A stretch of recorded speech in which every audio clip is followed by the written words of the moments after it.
Hola, seguimos con... con, con la absorción, ¿ya? Como un mecanismo importante que condiciona el transporte de masa eh, al interior de acuíferos o al interior de medios granulares. Y hoy día lo que yo voy a estar viendo, una primera aproximación, son la idea de las isotermas. Desorción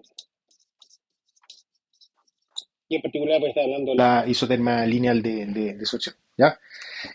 ¿Cuál es la idea? Tenemos dNc a dt más advección igual a difusión más un término fuente que en este caso acá es el término que nosotros queremos regular. En uno de los videos pasados estuve diciendo que si es que la reacción química ocurre en la fase acuosa, tiene que aparecer una porosidad. Pero cuando estamos hablando de la absorción, no está relacionada con reacciones químicas que ocurren solamente en la fase líquida, sino que ocurren sobre todo la mezcla de granos y agua que tenemos. Entonces, por lo tanto, este término acá no es directamente proporcional a la porosidad, sino que en general se dice como un término que no depende de la porosidad, ¿ya? Entonces, otra de las cosas que habíamos visto es que si tenemos un grano, ¿ya? Había todo un mecanismo de difusión molecular, ¿ya? Que es la que nos permite mover masa con una concentración C. Aquí yo voy a tener una concentración C. Y sobre toda la superficie voy a tener una concentración C gorro, ¿ya? ¿Ya? Donde C, la concentración en la fase líquida, de la concentración disuelta, que es la que nosotros estamos calculando, ¿ya? Esa es la que nosotros queremos calcular. Y C gorro es la concentración en la fase líquida que está en contacto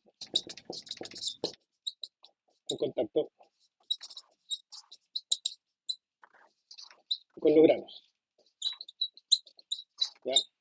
Eso no necesariamente, o sea, no es la concentración que nosotros vamos a tener aquí medida. La concentración que se tiene justo un poquitito más arriba de los granos, ¿ya? Entonces, por lo tanto, este término R, eventualmente nosotros podríamos decir R es igual a un KS, lo llamé, por C gorro menos C, ¿ya? Entonces, si C gorro es menor que C, esto implica que existe una difusión hacia los granos.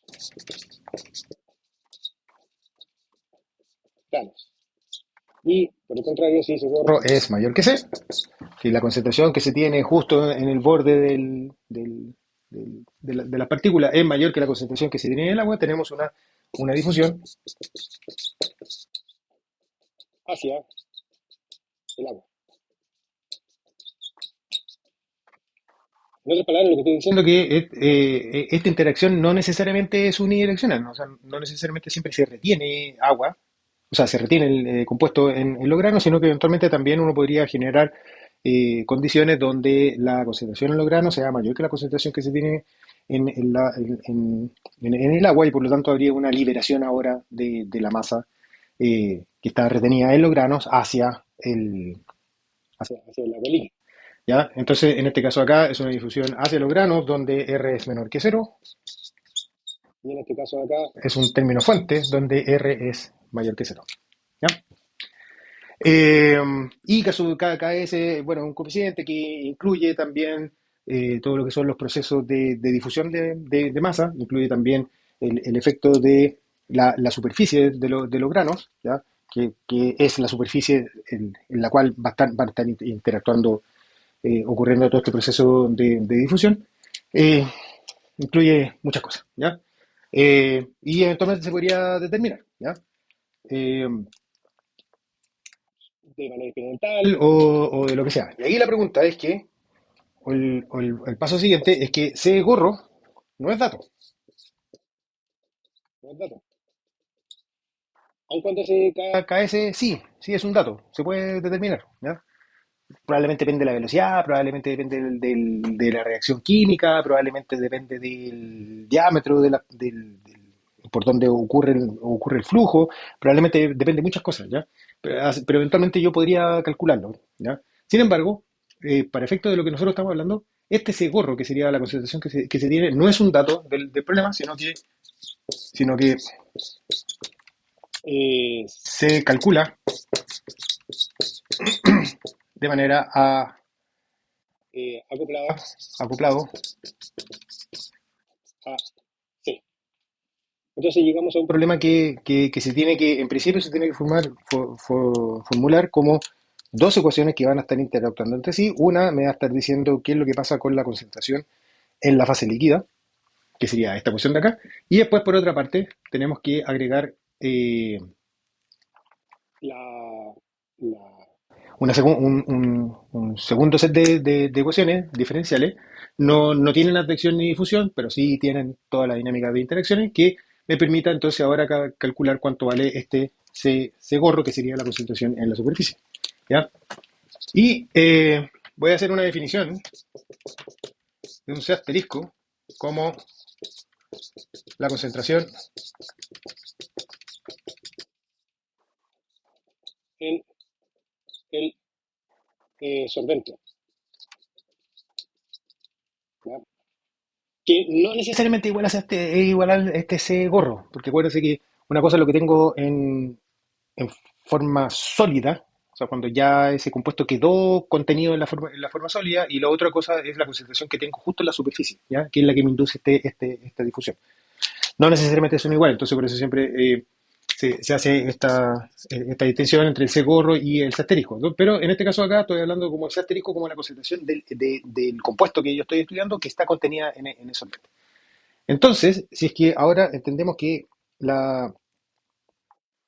esta segunda ecuación que se tiene que resolver de manera adecuada, o sea, acoplada con la ecuación de difusión, es una ecuación que va a estar escrita para cómo varía la concentración, este C gorro, que sería cuánta masa yo tengo retenida en los granos, en función del tiempo, ¿ya?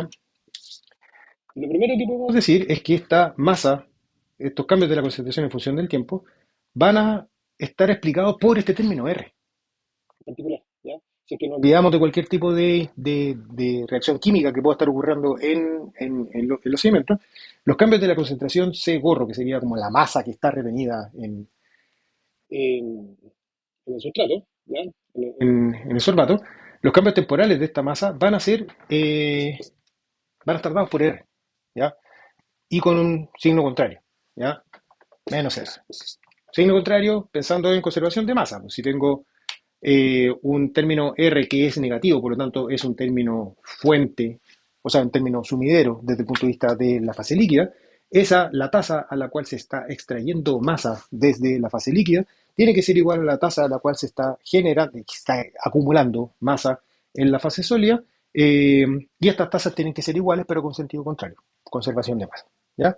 Y en general, este Rho sub B, este C sub B, C asterisco, perdón, se define como en términos de la concentración, pero en términos másicos, ¿ya? Es como la masa del sorbato dividido por la masa del solvente, la masa seca, ¿ya? El peso de... ¿Cuánto materia, el peso de los granos secos, no granos más agua? Entonces acá, como estamos hablando en términos de masa, tenemos que multiplicarlo por este Rho sub B, Rho sub B, que es la densidad del solvente, la densidad seca del solvente, de los granos, ¿ya? Peso seco, ¿ya? Y aquí aparece un proceso. Entonces, camino A es plantear este sistema de ecuaciones, donde ahora necesitaría, punto uno, encontrar una relación entre este C gorro y este C asterisco. Punto 2, necesitaría conocer el valor de este coeficiente. Eh, y además eventualmente otro tipo de interacciones que pueden estar involucrando. Ese enfoque es un enfoque que da a modelos cinéticos de reacción que resuelven de manera acoplada, como les mencionaba, tanto el valor del C asterisco, que sería la concentración en el perímetro lograno, con este C gorro, perdón, este C asterisco, que me dice cuánta es la masa que está retenida en el solvente, cuánta es la masa del compuesto que estamos estudiando, que queda efectivamente retenida en el solvente. Inicialmente parte desde cero y después puede ir creciendo y después eventualmente puede ir disminuyendo.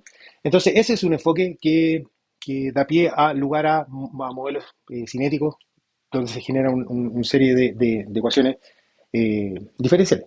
Sin embargo, existe otro tipo de enfoque, es que podemos decir que si todo este proceso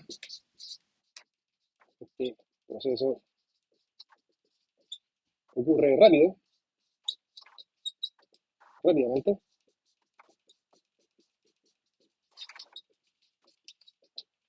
entonces podemos plantear el equilibrio químico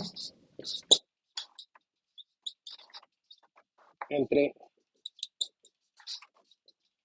C asterisco y C. Podemos decir que cuando estamos hablando de qué es de qué significa este equilibrio químico, es que si los dos compuestos están continuamente constantemente en equilibrio, la relación que los une no es una ecuación diferencial donde haya algún término de inercia, sino que si es que este adecuamiento, digámoslo así, entre un estado y otro ocurre rápidamente, entonces yo puedo plantear de que existe un equilibrio químico entre el C asterisco y el C, y por lo tanto yo podría decir que es lo que pasa, podría plantear una ecuación del tipo C asterisco es igual a una función que depende de C. ¿Ya? Y una función algebraica, donde no necesariamente no hay ninguna variación en el tiempo. Las variaciones en el tiempo están relacionadas con inercia. ¿Ya? Estos DA de T son inercia. Si estamos hablando de que las cosas ocurren rápidamente, entonces inercia ya no es importante, no es relevante en el sistema. Por lo tanto, yo puedo encontrar directamente una relación eh, algebraica para calcular cuánto vale C asterisco en función de C. Y estas son las que se conocen como isotermas de sorción. Y en particular, podemos decir, caso más simple, que hay una isoterma de sorción que es lineal. Voy a ocupar el nombre KD por C, que básicamente me está diciendo que si yo tengo una determinada concentración en la fase líquida, puedo calcular directamente cuánto vale la masa que está absorbida en lo grano mediante este coeficiente de sorción, que es un coeficiente de distribución. De distribución, que pasa a ser parte del problema que se está hablando, se caracteriza, ¿ya? Se puede caracterizar perfectamente con ensayos de laboratorio, se puede caracterizar con algunas mediciones con valores de la literatura, dependiendo del compuesto que se está hablando, dependiendo del material granular donde está ocurriendo, donde se está trabajando, dependiendo de varias cosas, pero eventualmente es algo que se podría caracterizar esta relación algebraica que existe entre ese gorro y esta función y la concentración en el agua. Se me acabó la pizarra, así que en el próximo video voy a seguir dando vueltas sobre esta idea. Nos vemos, chao.